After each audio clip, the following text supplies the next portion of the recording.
Yeah. Hello all. I welcome you all to another session on Introduction to an Intensive Care Unit. Before we start, I'm Dr. Chandra Sekhar. I'm Senior Consultant Critical Care at KIMS-Saveera Hospital, Anantapur.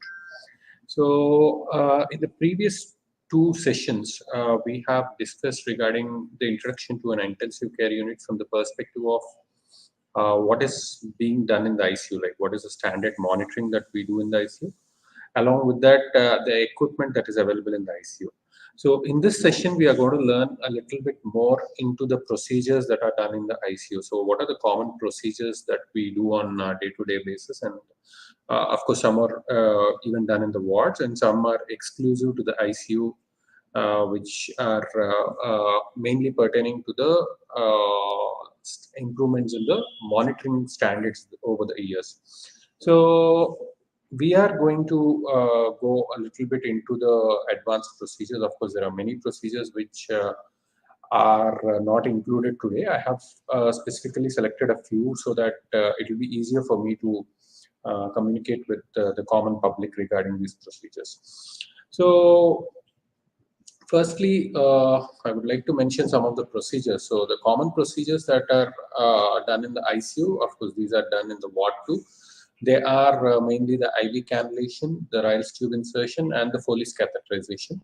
And among the advanced procedures that are specific to the ICU, there are intubation, central venous cannulation, arterial cannulation, dialysis catheter placement, tracheostomy, and ICD insertion. So these are the procedures that I'm going to talk to you today. And before we go into the procedures actually, so these are the procedures that require a consent. So even before we do a procedure in the ICU, especially the advanced procedures that I have written over here. So all these procedures require a consent from the patient in case he is alert and in a state to give the consent, or from the immediate kin who are available at the hospital to give the consent. So it is the patient's right to ask exactly what is the procedure, and it's of course the duty of the doctor to mention the complete procedure, how it is done, how it is, what are the equipment that we are going to use, and what are the anticipated complications, and of course any alternative procedures that are available, and whether this procedure is absolutely mandatory or can it be avoided. So all such questions needs to be explained to the attenders clearly before we go and then take a consent and then proceed to the procedure. So starting with the simple procedures, of course, these procedures may not require a consent. So IV cannulation. IV cannula is like what you see when we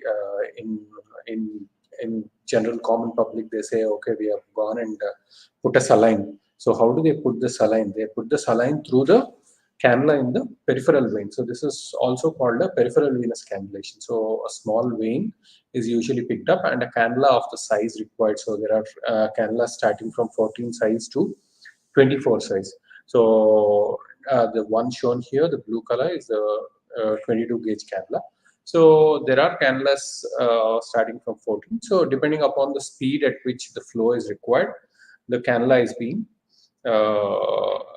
selected and then it's introduced into the patient's peripheral vein. So as you can see, once the cannula is in on the right side photograph, once the cannula is in, so we remove the needle. So it's only a silicone or it's only a plastic sheet that is left inside. So lot of them have a fear of even moving the hand, but it is not so.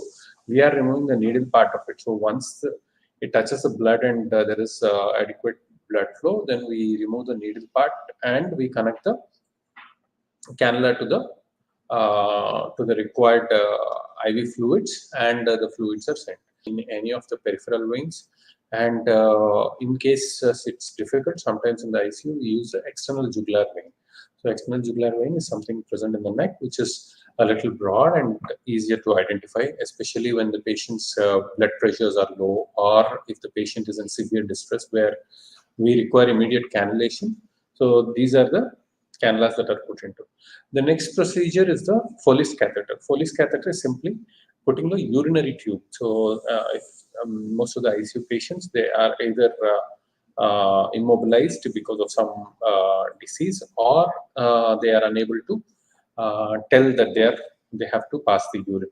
So in such cases, we use the Foley's catheter. Foley's catheter is nothing but a silicone catheter introduced into the bladder directly. So it collects the urine that is formed in the bladder, and it is collected in a collecting bag. So you can see a standard Foley's catheter on the left. So that is how it looks. So there is a balloon port through which we inflate saline. So the amount of saline that should be given will be mentioned on the balloon port. So once we do that, as you can see in the picture on the left side, so there is dilatation, the balloon gets filled, so it is kept in place inside the bladder. So if you don't put the balloon, so there is every chance that it might slip and come out again. So that balloon is introduced based upon the volume. So once this procedure is done, there is a urinary drainage port. So that is connected to a bag, and the urine gets collected in the bag. So this is a standard procedure which can be done even in the ward side. And the other one is the Ryle's tube.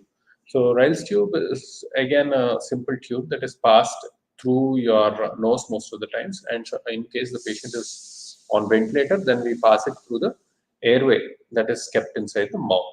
So once we insert this tube directly goes into the stomach cavity, and we can feed the patients as shown in the picture here. So we can feed the patients through the feeding syringe, or it can be a continuous bag, Ryle's tube attached to bag. So these bags are pretty much useful, and most of the feeds that are given through the Ryle's tube are calculated feeds. So we have a dietitian on chat. So the dietitian comes and specifically calculates the amount of calories required, including the calories, the protein, and the amount of carbohydrates that is required for the patients. So it gets calculated, and then there is a specific feed preparation area where the feed gets prepared in a sterile zone. Then it gets delivered to the patient, and so it's charted. Like last time I have shown you the monitoring chart, so it gets charted as to how much amount of volume is given to the patient. So this is a very simple tube, and it does not have any inflating balloon or anything, unlike the Foley's catheter. So it's easier to remove, and it can be maintained easily at home also. So most of the patients, especially the neurosurgical patients who underwent a major surgery after a head injury, usually we send them this tube because the feed that they are taking orally might not be adequate. So we give them this so that they can one of the attenders with them can learn this technique, and it's quite an easy procedure. So they can learn and give the patient an adequate feed as per the charts given by the dietitian. So the next procedures, coming to a little advanced procedure, this is the endotracheal intubation. So endotracheal intubation, as the name suggests, it's a pass through the trachea and through the vocal cords and then into the trachea, and intubation is putting the tube. So it's introduced orally with a scope. That scope is called the laryngoscope. As you can see, a person is holding the laryngoscope in the picture, and the laryngoscope is introduced into the mouth after the patient is adequately sedated. So either if the patient is coming in deep coma or the sensorium is very low, then this procedure is a must, because it prevents the gastric contents and the oral contents to go inside the lung. So it prevents something called aspiration. So what they do is we do a proper scopy, and it has to be done by a trained person, because this procedure is quite skill requiring, and at the same time this procedure requires a bit of experience. So this is done under supervision, and once the tube is in, the tube is then connected to the ventilator. As you can see, there's a live picture of how the scopy is done. Then on the right, we have the ventilator tube connected to the ventilator. So that is a circuit that is shown, and it is connected to the ventilator. So as long as this tube is there, the patient may sometimes need to be sedated, because the tube passes through our vocal cords, and every time the patient is awake, there's every chance that it might cause a gag reflex and start making him cough. So every time he coughs, there can be a severe trauma inside, and of course he mentally feels that he's being it's he feels a very weird manner. So it requires sedation. So most of the times there is a confusion among patients whether the patient is alive or is he. No, never happens like that. Patients on ventilator may require sedation for them to tolerate the tube. So the next one is the central venous cannulation. So this is also like a peripheral cannula, but the advantage of this is kept in the major veins. So the major veins are selected, and then this is relatively longer compared to the peripheral cannula, because peripheral cannulas most of the times, as the name suggests, it's kept into a peripheral vein. So the size of the vein may not be appropriate enough to fix the long catheter. So unless it's a PICC catheter. So in this, there is a long catheter with it can be double lumen, triple lumen, or a single lumen, and sometimes even 4 lumens. So lumens are the number of ports that are available for infusion of either fluids or injections or some other infusions. So this is usually the major veins. The most common are the subclavian vein, the femoral vein, and the internal jugular vein. These are the 3 most common veins that are selected for central venous cannulation. So this is how the kit looks. So it has a needle, then it has an introducer wire, the guide wire. Then after that, over top of it, it has a dilator, then followed by the directly the CVC catheter. So it is done under an ultrasound guidance. So previously there used to be blind procedures, but nowadays to improve the relative safety, as well as for minimizing the number of pricks, as well as to prevent certain complications, especially like the pneumothorax or hitting the artery and causing a massive bleed. So ultrasound guided procedure is being followed, where the ultrasound probe is kept, the vein is identified, and the complete passage of the guide wire is into the vein is completely monitored. So because of this, it's quite safe, and at the same time, it's minimally traumatic. So, and sometimes if the patient is awake, usually we give a local anesthetic agent for them to not feel the pain. And these catheters can be used for various things, and especially the high alert medication. So what are the high alert medications? So there are some injections which can cause vascular necrosis and can damage the small vessels. So in such cases, we can use this central venous catheter, especially like the electrolytes that are usually correct supplemented, like the 3% normal saline or the potassium chloride solutions. All these solution needs to be given through a central venous catheter. And of course, the next one is the dialysis catheter, which is more or less similar to the principle of the central venous catheter. Instead, the dialysis catheter, the catheter looks different, and the lumens are quite broad compared to the central venous catheter. And it has, instead of one dilator, there are 2 dilators. The rest remains the same. The injection sites and the sites that can be used for dialysis catheterization are similar, as well as most of the times the length of the catheter is also selected based on the height of the patient, and it has 2 ports, like you can see, or it can be 3 ports, where 1 port is used for injections. But for dialysis, 2 ports are required. So in this, it's through an AV fistula that is connected to the dialysis machine. And on the left, you can see the common sites that an internal jugular vein or it can be a subclavian vein, or it can be a femoral vein. So apart from this, a dialysis procedure can be done through the AV fistula that is created, especially in long-standing patients when patient requires dialysis beyond a month. So usually when we are starting dialysis in acutely ill patients, so what we do is initially we started with a dialysis catheter. So once after 4-5 sessions are done, then we might be looking at a possibility of a prolonged dialysis, or sometimes even a lifelong dialysis. But most of the centers usually they wait till 3 months to call it a permanent dialysis or a chronic kidney disease. So till that time, usually we manage with multiple catheters. I mean, usually we tend to change the catheters at frequent intervals of 3 weeks, unless the catheter is not maintained properly. So after that, usually we tend to go for a heavy fistula. Usually most of the times, like you see in the picture, it's a AV fistula and it is cannulated and connected to the dialysis machine. Like I've told last time, what does the dialysis machine do? Dialysis machine slowly draws the blood, then it filters it and then sends it back to the patient again. So this helps in removing the waste products that are usually metabolized through the kidney.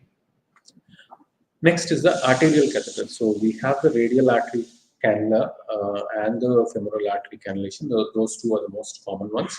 And what do we use it for?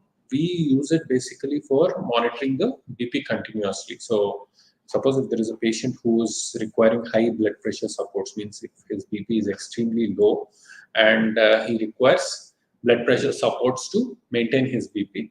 In that case, we put an arterial cannula or an arterial catheter. So what this does is this helps in continuous beat-to-beat monitoring of the blood pressure of the patient. So this is the invasive blood pressure because there's a catheter or a cannula that is introduced into the artery. So this is an invasive blood pressure. In the other form, where we tie the manometer and then check the blood pressure, this is a non-invasive form. In this, it's an invasive form of blood pressure. So every beat, it checks the BP, and these are the cannulas on the right side. This is called a leader cath. So this the length varies depending upon the site you want to put. In a radial artery cannula, since it's very thin, so the cannula size differs. So that is how once it is there, then it is connected to a pressure bag and a transducer, and it's continuously monitored on the main monitors. As I've shown in the first picture of our introduction to the ICU class, there is a continuous monitoring of the blood pressure on the monitor. So we tend to increase or decrease the blood pressure supports based on that. So that helps the intensivist continuously, because it's very difficult sometimes to identify, especially in obese patients. It's difficult to identify with the regular BP cuff. It's difficult to identify the blood pressures, and it's also very cumbersome to monitor the blood pressure every 10 minutes for the entire ICU. So these procedures really are a very big innovations that have been done in the medical field, which have helped the intensivists to a great extent. So the next procedure is the tracheostomy.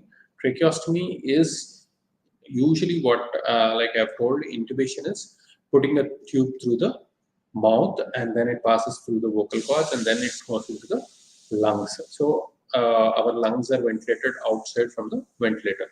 In a tracheostomy tube, what it does is it bypasses the mouth and the vocal cords. So the tube is inserted directly between the second and the third tracheal rings, or the third and the fourth tracheal rings. So there is one tube which looks exactly like the picture kept on the right side. So it's a relatively small tube. So the basic advantages of tracheostomy over the conventional intubation is that tracheostomy especially can be kept for a longer duration, one, and the relative risk of infection is slightly lower in tracheostomy compared with the regular tube, and it also protects the vocal cords, because when you keep the EG tube for a longer duration, it tends to damage the vocal cords and cause inflammatory process and damage to our voice. So whereas this tracheostomy tube bypasses the entire vocal cords. So this does not damage the vocal cords.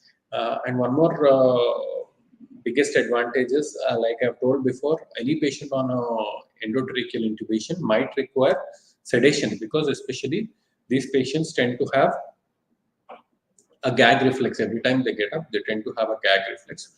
Whereas in tracheostomy, that can be avoided.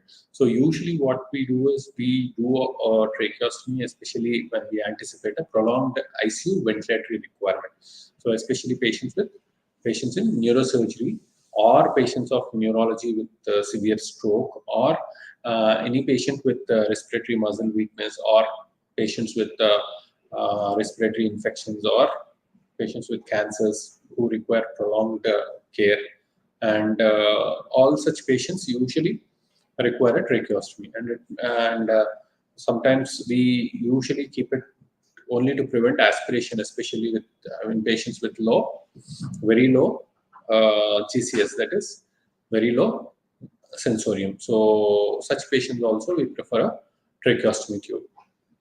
So this is the procedure of tracheostomy. Usually it is done in two ways. One is the conventional way, where the patient is moved to the operation theater, and then under either a ENT surgeon or a general surgeon or a neurosurgeon, usually they perform the tracheostomy during their procedures, or a qualified ENT surgeon usually does the tracheostomy with a midline incision, and then do it the conventional way. The other way is inside the ICU, where a percutaneous tracheostomy or a bedside tracheostomy is done. So here the advantage is the patient need not be moved to the operation theater, and the risk of bleeding is minimal, as well as the cost effectiveness. This procedure is relatively cost effective compared to the conventional tracheostomy.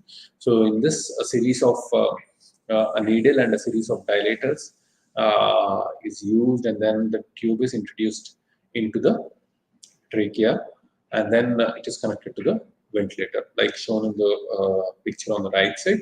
It is connected to the ventilator, and patient gets ventilated from there. So he'll be relatively free from the gag reflex, and he can be he will not feel the pressure like he's in the regular endotracheal tube. The next and the important procedure is the intercostal drain incision. So it is simply called as ICD in the medical terms.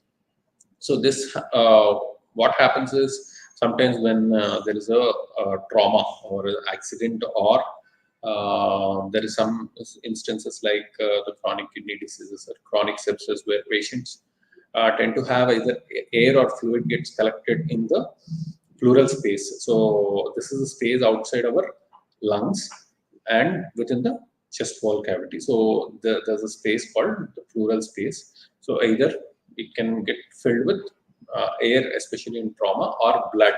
So in such cases, or in cases where there is pleural effusion, which is secondary to any of the failures, any of either the heart failure or the kidney failure or the liver failure. So there can be fluid collection over there, which is called a pleural effusion. So it can be used to remove the pleural effusion. It can be used to remove the pus or any other infective material that gets collected over there.